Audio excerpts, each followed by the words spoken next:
What's up, guys? It's Dr. Tim Jackson with another episode of the Boss Body Podcast. The microbiome, mood, mold, mood, mental health, the microglia, mood, mental health, all things we've mentioned but haven't done a deep dive yet on the podcast. So I brought in a nurse practitioner who's a psychiatric nurse practitioner, Dr. Patricia Schneider. While I make every effort to broadcast correct information, I'm also still learning.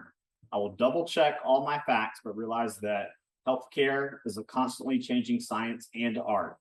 One doctor or healthcare provider may have a different way of doing things from another. I welcome any comments, suggestions, or correction of errors.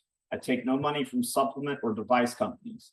By listening to this podcast or reading this blog, you agree not to use this podcast or blog as medical advice or to treat any medical condition in either yourself or others, including but not limited to patients that you are treating. Consult your healthcare provider for any medical issues that you may be having. This entire disclaimer also applies to any guests or contributors to the podcast or the website.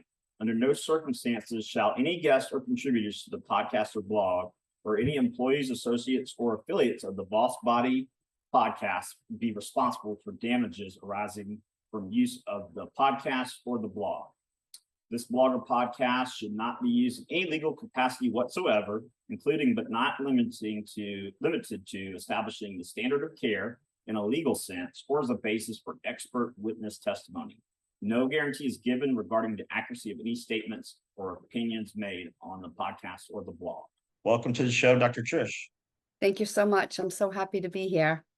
Absolutely. So you've been a nurse for how many years? 25. And did you start out, what area did you start out in?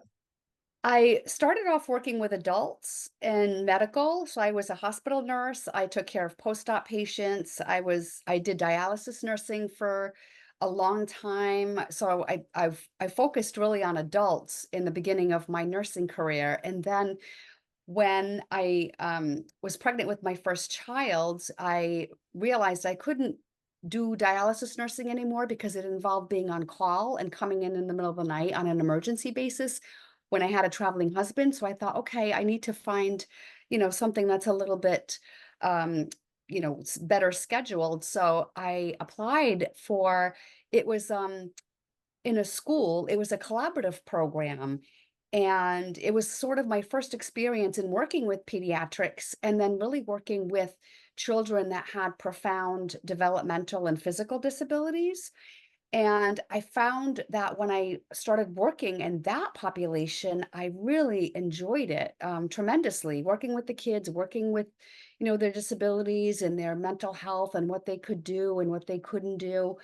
And I loved it so much, I ended up transitioning and worked in an inpatient unit for children and adolescents. And I found like, oh, this is what I want to do. And I really enjoyed the work so much that I wanted to move forward and become a psychiatric nurse practitioner, because I found when I was working in the hospital setting that it was really tough to place these kids or to find follow-up care after their hospital visits. There was wait lists. If you could find really a therapist or a med prescriber that could take over care for them, the wait list was a long time. So I thought, well, gosh, I definitely want to be able to provide, really work with this population, keep with this niche. And I've been, doing it ever since. And I really do enjoy the work that I do, with them. So it's been great. I have a good friend, actually my best friend from undergrad, who's a pediatric psychiatrist. And when he was doing his residency and fellowship, he would call me up sometimes at like 8, 9 at night. And he would say, hey, what markers do I need to run? Because, he wasn't being taught by his attendings. And I'm like, okay, 25 hydroxyvitamin D, 125 hydroxyvitamin D, RBC magnesium. Yeah. And I just thought it was interesting that, I'm not an MD, but I'm teaching an MD what tests to order. And so even he, actually, when he was interviewing for residencies, he came to the Medical University of South Carolina, where I went to school, and interviewed at the psychiatric department. And the head of the department gave him like a T-shirt and a pen and all this stuff. And he's like, what's this? And he goes, it's my band. and it's sponsored by, I don't know what pharmaceutical company. And so, that left a bad taste in his mouth for sure. Yeah, yeah. And even, I ended up looking into functional like blood work, becoming certified in that, because my traditional training as a nurse was, you memorize these lab values, this is what it represents. And if it's flagged in any way, like just let the physician know because they use it to diagnose and come up with treatment. And that's it, and I was finding like people saying to me, geez, I have these vague health symptoms. I know something isn't quite right, but I went for my physical, they did blood work, everything came back normal. Yeah, I don't know what's going on. So I sort of like started to look more into that, into the blood work, and really was like, wow, why aren't we taught this? Because we're looking for optimal levels. That's what we should be Right. doing. By the time it's flagged, it's too late a lot of times. And, we really need to take a more of a proactive approach and really look at these numbers and say, okay, can we improve these numbers right now before they move in either direction? And yeah, that's not something we're taught in school. Even nutrition, like I don't even know if I had a nutrition course. If I did, it was only one.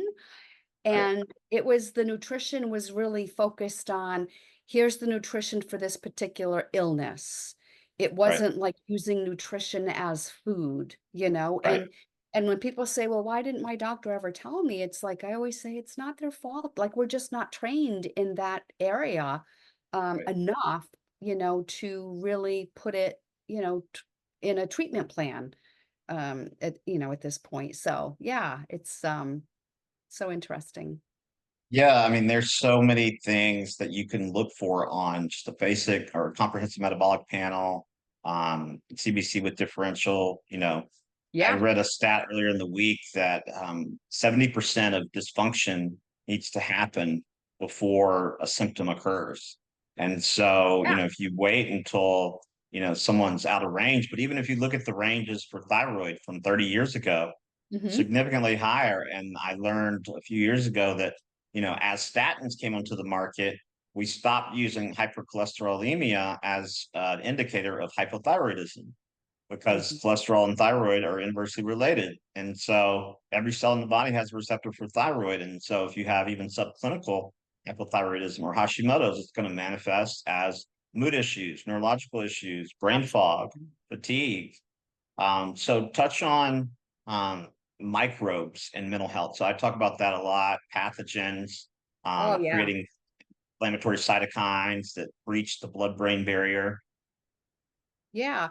So you're right. Usually when I am working with a client and with patients, I like to get the CBC with the differential and the iron panel and the thyroid panel and all of that. And what I find in the CBC with diff is I look at their neutrophils, their lymphocytes, their monocytes, eosinophils and basophils. And in there, you can find underlying infections, either bacterial or viral. Viral infections are the biggest trigger of autoimmune, especially Hashimoto's. It comes down to Mhm. like these viruses that are not high enough where it's going to pop up in a lab or that is going to require the use of the antibiotics, but it's definitely changing the way that the cells are functioning and what they're absorbing and if they're able Yeah, to release the toxins and and all of that. And you can find all of that underlying in the blood work. And if you clear sometimes those infections up, then it can definitely be the source of the chronic fatigue, the depression and all of those things. Same thing with the microbiome. So a lot of my patients that have, mental health disorders, the majority of them also have like GI stuff that's going on with them. And when you look at the GI, yeah, if the microbiome is, disproportionate as far as like the good bacteria and what it needs, um, the serotonin is going to be impacted, and the serotonin, the dopamine, those are like our happy hormones. And if we're not producing enough of the serotonin, it could be because of our gut. And yeah, if we find a way somehow to see, okay, well, how is the gut functioning? Why isn't the serotonin being produced?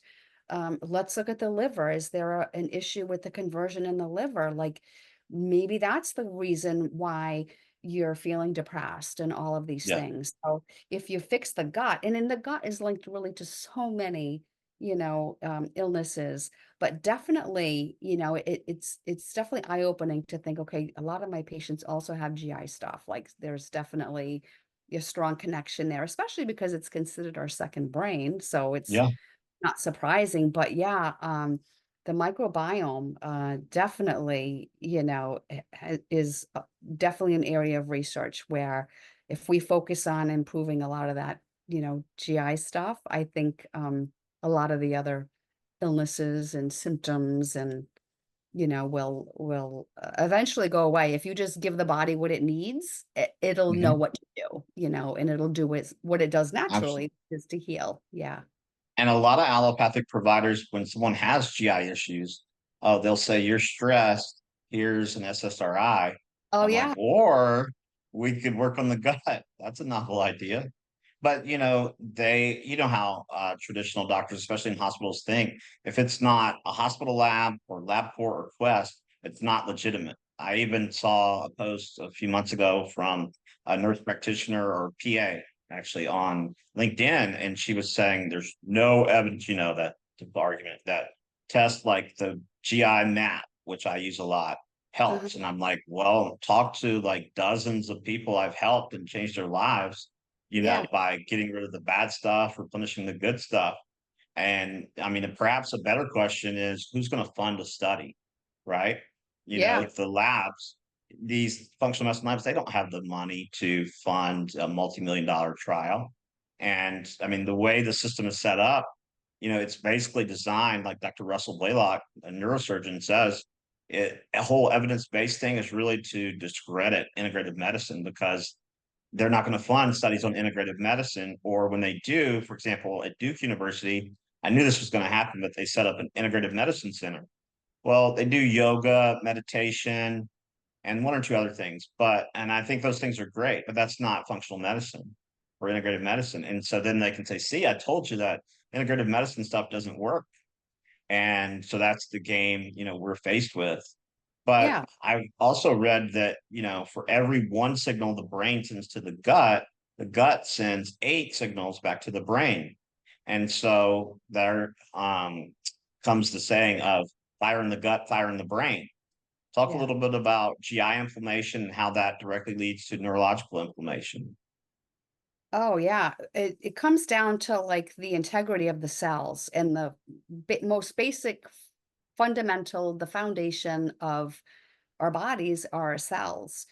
And when our cells are not given the proper nutrients and, the things that it needs, it's going to impair the way that they function, whether that's receiving nutrients, eliminating toxins. If you have inflammation in the gut, and all of these things that occur, well, eventually inflammation will affect the way that organs and body systems are working as well. And, chronic inflammation in the body has also been another source of a lot of illnesses, pain disorders, mood disorders, all of those things. So when our gut is inflamed, again, it's our second brain. It sends signals to the brain that, something is off, something is not, quite right. And, it impacts our energy levels, it impacts, our tolerance to pain, it impacts, really so much that it just becomes this cycle and all of the cells are connected, right? We can't just look at treating one thing. We've got to look at how do we address everything so that way it can work to function, properly. And the thing that you had mentioned too is like, well, there's no research about this, or it always like surprises me because then there's like, well, what other options are you offering to Right. patients who, they're at their wits end and they're like, okay, well, now what else can I do? Like you've got to give them something to, to look for and to hope for. And you have to give people just, if people believe they will get better, then they will get better. So if you're not offering those options, then that's a problem, because a lot of people are in the same boat. Like, what do? We have nowhere to turn. And at least I always feel like, as if you're a primary physician in some way, or in Western medicine, and if you don't have the answers, encourage your patients to see someone else, and don't be so, taken aback by someone wanting to, try something else. Thank goodness years ago, my primary care physician was great. I suffered for years with migraine headaches in my 20s. I mean, I couldn't go to work sometimes. I would come home and just, like, it just really had an impact on my life. And I was just miserable, absolutely miserable. And after having 2 sinus surgeries, and then seeing an allergist and being on allergy drops for 5 years, I still suffered. And I was at my wit's end, and I'm like, I just don't even know what to do. This is so depressing. What can I do? And my primary care physician said, have you tried a chiropractor? And I was so shocked that he mentioned that. I said, no.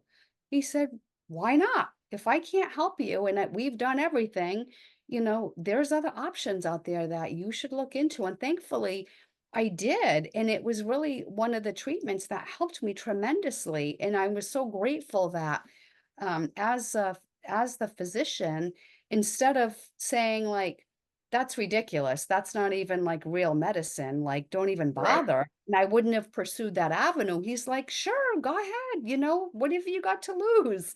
And Yeah. it was wonderful. And I just feel like, that's all people need to do, is just say, I might not have all the answers, and I might not think this is going to be so great, but, give it a try. You never know. Right. I Yeah, think you that, never know. yeah, And a lot of the people who are saying there's no studies, well, there are no studies showing that parachutes work either. I'm not yeah, jumping out of a plane without a parachute. But even absolutely. if there were studies, it takes 17 years on average. So that means sometimes longer to go from bench to bedside. So Yeah, there's plenty of studies out there right now that have not been implemented yet. And, I had a client about 3, maybe 4 years ago. Her husband's uncle is on faculty at Harvard. And he told her, like, her home tested positive for mold. Her body was loaded with mycotoxins. yeah, I was telling her it was very serious. And he told her it was quackery. And I'm thinking, well, A, what is he offering you? But B, let's go to PubMed. Let's type in mycotoxins, page after page after page. And I'm like, this is like supposed to be the best medical school in the world. And they're saying that basic science is quackery. Like, just because there's no medication to treat it. Like, you got to use binders, you got to rehab the cell membranes. yeah, And let's use that. So you mentioned sinuses. Uh, I read a stat from an ENT that 90 to 95% of all sinus infections are related to mold. absolutely. So let's talk about mold, because if you look at brain scans of people with MS and people with mold toxicity, you can't differentiate. Absolutely. Yep, absolutely. Black mold, fungal infections, it can definitely wreak havoc on your body and cause some serious, like, neurological impairments. I know someone who ended up being, like, in a coma. And this woman, had just moved into a home in California, and she started developing, initially, what was this cough, and this cough just went on for months. She just attributed it to allergies, to whatever was going on. And it was just this chronic cough that she had all the time. And eventually she just became weaker and weaker and weaker. And she ended up, having everything done, everything checked out fine, and she finally went on her own to see a functional doctor. And what she ended up discovering is she ended up having, like, just water damage behind the walls in one of her bathrooms. And it was mold.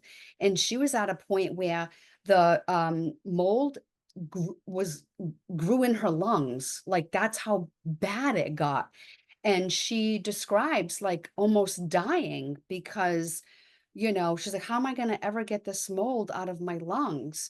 and just going through the whole experience of just knowing no one really believing her and taking the approach to let's deal with a mold and do this functional approach, and it ended up saving her life. Like, she's like, Yeah. I was in a coma, like that's how bad it was. And it nearly destroyed her life, and she talks about this all the time, like how if she didn't have, again, a provider, a physician that said, let's try this functional approach to see what we can do. She said, I wouldn't even be here. So it is, and I can't believe people would say that there's no correlation to that. I mean, clearly this lady had mold in her lungs. So, Yeah. how does, how does that happen? If Right. there's no thing. And I don't know if you've heard of Dr. Walter Crinnion. He's a Yeah. well-known naturopath. He passed away from systemic aspergillosis. He Oh, was down in Florida. And I mean, he had written on mold and environmental health, and he died from that. And then recently, I think last month, we lost Dr. Howard Elkin, cardiologist who does functional medicine in California. And his daughter posted that he found out he had mold in his home, and he found another place to live, and he was scheduled to move out the following week, but he died before he could oh, move out. And this guy was like ripped. I mean, he was in yeah, his 60s, but ripped. And yeah, so mold doesn't discriminate. A lot of people think that, you have to have a dirty home to have mold, but my yeah, parents had elevated aspergillus in their home, and you can't see it. Most species right. of mold you can't see. But we remediated the mold, and I got them an air doctor, and their allergies are much better. But you can't find what you don't look for. And Yeah, LabCorp, to my knowledge, I mean, you can do indirect markers like complement 4A, complement 3A, TGF beta 1, alpha melanocyte stimulating hormone, but they don't measure the actual mycotoxin levels. You got to do a functional medicine lab for that. Well, functional medicine labs are quackery because insurance doesn't cover it most of the time. uh, But I mean, insurance companies, they would save billions, if not trillions of dollars if they did the correct things. Until we separate big pharma, the insurance companies, and healthcare, nothing will get better, because right now you basically get incentivized to be lazy. Like, we were talking about, you're making $500,000 a year, putting stents in, and sometimes those are needed. I get that. Someone's, too far gone. Not gone, but we got to sure. put the stint in. But you're not incentivized to think outside the box or to look things up. You're getting paid a lot of money to just do the bare minimum, and you have 10 minutes or 15 minutes to see someone. There's another guy, I think his name is John Kim. He's a pharmacist on Instagram and very fit. He had a heart attack in his early 30s from Wow. mold. And Yeah, the cardiologist didn't figure it out. He figured it out. But that VIP, vasoactive intestinal peptide, mold yeah, lowers that, and so you get vasoconstriction, and so blood pressure goes up, heart rate goes up. yeah. It definitely, it's scary because you can't find it. Like this lady ended up having, I mean, the only way that it was discovered is when they ripped the wall out and she was having some work done outside. And if it wasn't for that, like she would have not even known, and that's the scary Right, thing, is that you don't have to see it, and your house could be perfectly clean, but what's underneath the surface, right. you know, is so dangerous. And it's something that is so frightening. Because yeah, you could end up with something majorly, a serious illness that can kill you. And yeah, unless you have people that are willing to go there, you're going to be misdiagnosed and you're going to not be treated with the right thing. And unfortunately, for some, it might end up being too late, which is really unfortunate. Yeah, absolutely. And in terms of, molds activating the microglial cells. So talk to us about what the microglia are, and, it's not only mold, but viruses, like you mentioned, Lyme, Mycoplasma, Bartonella, Babesia, can all activate the microglial cells, and even gut pathogens. Yeah, absolutely. So the microglia um, really acts to, supply the brain with nutrients. It's that the healthy brain, they have these long, thin, like processes. in the brain that help, with drainage of toxins and, keep the brain, the healthy brain. And that the idea is that the microglia in a healthy brain are sort of like in surveillance mode. And it's this process that the cells of the body monitor, like, kind of the environment and what's going on. And when some like insult occurs in the microglia, or they're activated, then they get into this responsive insult or injury, which kind of results in them having shorter processes and enlarged cell bodies to focus on the damage in their kind of immediate vicinity. So if, everything's pretty much normal because the microglia usually are not activated, but when they are, then they can cause some sort of damage, to the brain, and activate, like really damage in the brain. Yeah. And that's one way low-dose naltrexone works, is to turn those microglia down or potentially off. Correct. Correct. And it keeps these things in check. So things like inflammation and Alzheimer's, that you mentioned, connected to sort of like inflammation, in the brain. And then we see those disease processes, occur. Yeah, I had a client, this was like 12 years ago, and she was a fitness competitor, and she gained about 14 to 15 pounds in around 2.5 weeks. And her house was only just over 2 years old. Wow. But it turned out there was a leak upstairs, and she hardly ever went up there because it was just her living alone. Yeah. Long story short, I asked the nurse practitioner to prescribe her low-dose naltrexone while we worked on everything else. And Yeah. about 2 weeks later, she called me up. She's like, Dr. Tim, I'm smarter than my boss now. And I said, yeah, that brain inflammation went down, and it's just allowed your brain to function like it's supposed to function. Yeah. That's great. Amazing. And in terms of microbes, I think traditional medicine, they say that, oh, IgG means past infection, IgM means current infection. Mhm. But in order to convert IgM antibodies to IgG antibodies, you need a robust Th1 T helper 1 response. And so most people are stuck in a Th2, the allergies, asthma, and autoimmunity side. I mean, you can get autoimmunity in Th1 also, but Mhm. I think a lot of people are just stuck in that Th2. And, traditional doctors and healthcare providers say, oh, well, IgG is high, that just means past infection. But Dr. Jacob Teitelbaum, and from Fatigue to Fantastic, he talks about if it's 3 to 4 times the top of the range, even for IgG, that usually means current infection. But worst case scenario is, I mean, you don't have to use prescription antivirals. There's many nutraceuticals and herbals that work to lower viral load. And worst case scenario is they don't work. It's not like it's going to be hard on the kidneys or liver most of the Correct. time. Or have a whole lot of side effects. I mean, a lot of good Right. anti-infectives you can find, sure. And Yeah. why not? Right. I mean, I think most people, when they hear infection, they think, do I have a fever? Am I on the couch? Am I Sure. eating chicken noodle soup?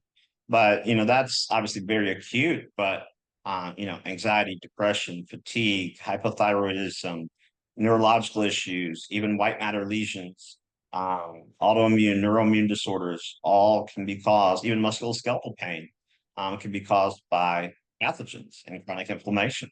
Yes. Do Yes. you test, do you have specific pathogens that you look at, like HHV6 and Epstein-Barr?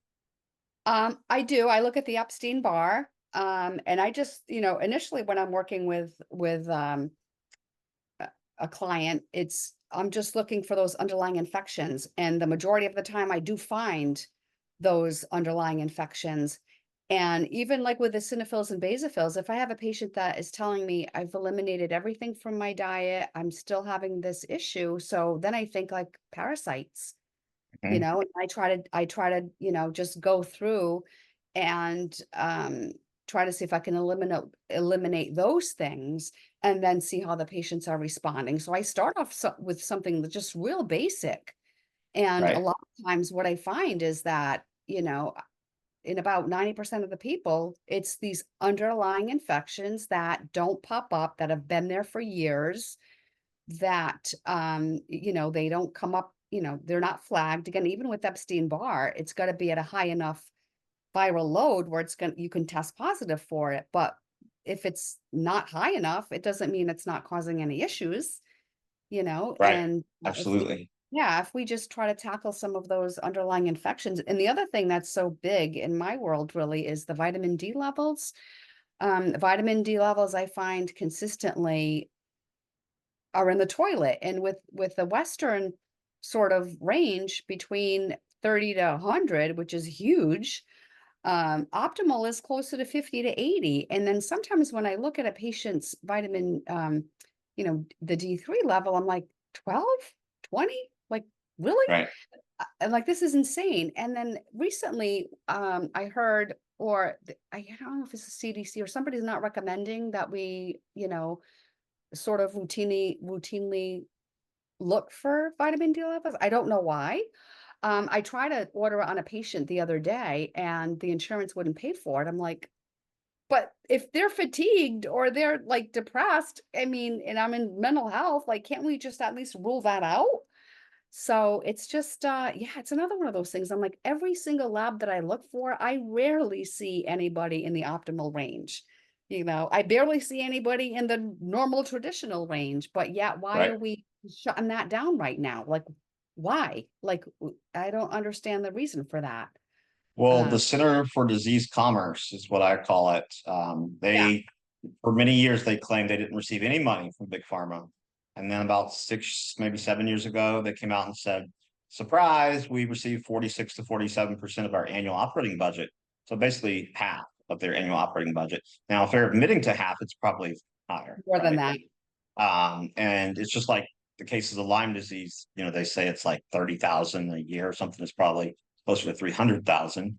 Yeah, But again, that's something that affects every area of your health and physiology. So you're taking a lot of money away from pharmaceutical industry. I don't think all pharmaceuticals are bad. I just think they're usually way overpriced and, they're way overused and yeah, they were never, most of the time, tested in long-term studies. They weren't meant to be taken forever. correct. Yeah, like antidepressants and, other, medications and things like that. But we are, and we really aren't looking at, well, what are the long-term side effects of some of these medications? Like, you know, um, why aren't we doing that? But again, I think it does come down to like the pharmaceuticals and big pharma and, who's going to fund and where does the money come from? And it's really a shame.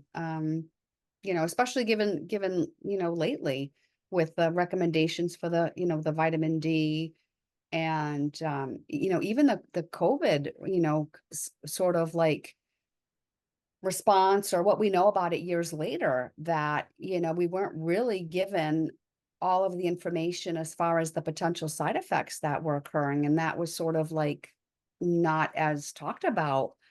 And, then you wonder like, okay, well, that's because people really wanted to push the vaccine. And it's like, okay, it's one thing if it's for health and you're trying to, eliminate or really decrease the rate of infection. But when that's not the case, then it does make people sort of cynical about trusting what recommended guidelines are about things like that when you're not really upfront and you're not really, um, telling people everything that they need to know about it and letting them make the informed decision as opposed to we're going to make it for you.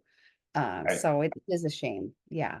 Yeah, and RFK Jr. He had I don't watch the news, but he had a good clip where he was being interviewed by Bill Maher, and RFK Jr. He's very well versed in medical research. He can cite it like that, even though he's an attorney. But he was talking about how we know that the COVID vaccine didn't work. I mean, the absolute risk reduction was 0.86%, so less than 1%. The numbers they were giving you on the news were the relative risk reduction, which is misleading, and they downplayed the side effects. And Bill Maher said, well, how do you know that people aren't dying from the pathogen itself? He said, well, if that's true, that means the shot doesn't work. They can't both be true, right? And Right. you could tell on his face, he's like, man, he got me.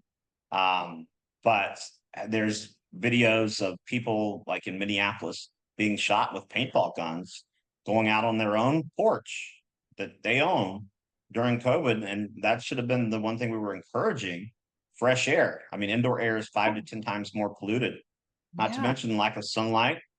And, Dr. Phil was interviewed on The View, and he talked about how, well, I think he mentioned the lack of sunlight, but more importantly, kids who were being abused, we sent them home directly into the hands of the abusers, and referrals to specialists dropped by 50 to 60%. Right. So I would say the psychological and psychiatric damage was far greater. We know the survival rate was very, very good. I mean, it was excellent for Yeah. kids. So, putting plexiglass around their desk, I mean, that's psychologically damaged. Wouldn't you agree? I 1000%. And I remember at the time I had a boy in, I mean, I guess they were like in middle school, and I could see what it was doing to them. My youngest had ADHD, and then what I found was like, okay, we're isolating the kids. They go from like doing all of these activities to now we're just going to pop them in front of the screen. And it did so much damage to kids. I mean, so much damage. So you took kids that were maybe already depressed at the time and maybe anxious, and then you just isolated them Mhm. and took them away from their friends and from doing activities and all of that. How do you think that turned out as far as their mental health? The levels of depression and the suicide rates skyrocketed because of the lockdowns. Kids lost, learning that they will never recover from. I mean, it was, even today, I see people and they come into my office and they say, my daughter had anxiety before, but ever since COVID, man, and ever since, the homeschool learning, they don't even want to leave the house. So they're still talking about the impact psychologically of what happened. Yeah. And at the time, it just didn't make sense to me. I'm like, well, why can't they go to school? Like, I remember calling my, I'm like, please, like, my kids need to go to school. Like, I can't have this where my children are home Yeah. and, they're doing this. This is damaging. And in so many kids, we really did a disservice to the kids. They're the ones that suffered the most and are Yeah. still continuing to suffer, with Oh, loss of meaning, with the social emotional component, mhm. things that they missed out on, with Yeah. their friends and activities that my kids all dropped out of because that was all shut down. And then when we were able to go out and do that, they were like, well, no, I prefer to just sit home now. Right. But it had a lot of tremendous impact on them for sure. Yeah, and you had people saying, "Oh, well, these jobs are essential and those jobs aren't essential." But if you need your paycheck, your job by definition is essential. Yeah. And I mean, if you look, I think more millionaires were made during Yep. the pandemic than any other time Yeah. in U.S. history. And Yeah. so, something's, if you look at the World Economic Forum, they're very brazen about what they say. Project 2030, you will own nothing and you will be happy. And they said that COVID was the great economic reset. It's right there on their website. Yeah, right. It makes you wonder. Yeah, I mean, I interviewed a professor at Arizona State who has a colleague at Stanford, an MD, PhD, and he conducted a clinical trial showing he didn't say you should or should not get the COVID vaccine. He simply said, I did research, I did a clinical trial, and this definitely been altered in a lab at some point. There's just no other way around it. And they yanked his funding, Oh, and all he mhm. did was report his findings. Yeah. So, that shows you if your findings don't agree with the agenda, they're going to take away your funding. Yep. And it's scary. Yeah. Because that's Yeah. not science, that's dogma. Yeah. It's not science. It's propaganda. Yeah. It's manipulation. It's conform or, we're going to come down on you. Yeah, absolutely. And the state surgeon general for Florida, Dr. Joe Ladipo, Mhm. I went to undergrad with he and his brother at Wake Forest. And then he went on to earn an MD and a PhD from Harvard. And, he did a residency, I think, in family medicine or internal medicine. But, he was calling out a lot of the stuff you and I are discussing. And people said, oh, well, he's not qualified. He's not an immunologist. But what they didn't tell you is that Fauci didn't finish his residency. Right. And so, I didn't want to make this about that, but these are all facts. And now Zuckerberg is, testifying before Congress about the censorship that took place. And I even saw a few people who they didn't say you should do this or that. They just posted literally a link to a PubMed study, and it Yep. got flagged as misinformation. Yeah. A lot of doctors, Yeah. who just brought up, again, like you said, research. Here's what we're, and then to have that shut down and to, that definitely did a lot of damage. Were you allowed to continue to see patients during COVID? At the time, I was a nurse. I was a nursing professor. I was nursing at the time, and I also saw patients, but I had to see patients virtually, and then I taught virtually, which again I couldn't stand doing that. But that's at the time what I had to do is I had to switch over to just do telehealth and to talk to people via video or even the phone, which was like I don't even see you, and this is just so strange to to prescribe and do these things, and yet you're not even in front of my face. Right. So yeah, for a little bit of time, and then as soon as we were allowed to at least start seeing patients in person, then I did. But it was kind of a slow transition back. Even now, like that time, there were therapists that once they switched over to virtual. I remember my son right before COVID was diagnosed with obsessive compulsive disorder, and he was 9, and he was hospitalized, and it was pretty severe. And right before, at the end of 2019, he was discharged and got hooked up with a therapist, which was wonderful. And then when COVID came, I was so worried. I said, oh my gosh, all of the work that he's done and how far he's come, I hope this doesn't set him back. And thankfully it didn't. But at the time, the therapist, of course, switched over to virtual. And to this day, is still doing virtual appointments. I'm like, okay, now my son is 15, but how do you continue to do therapy with children virtually? Like my Right. son would be opening up other screens on YouTube, and when is this going to be over and this and that? And I'm like, how do you still function like that? And so many years later doing that, which is Yeah. unfortunate. I think especially for kids, you want them like in your face. You want to see them and talk to them and provide that better experience for them. But yeah, many people still have not gone back to in person. Like Yeah. I Yeah. don't understand that. Yeah, I think a lot of things need to be done in person. Yeah. And we're missing out on that. But virtual does allow you to see more people and have a greater reach. But I think what you just described, there's definitely benefits to seeing someone in person, at least, even if it's only every other visit, Yeah. or every Mhm. third visit, at least, there's some contact in person, to Absolutely. see human.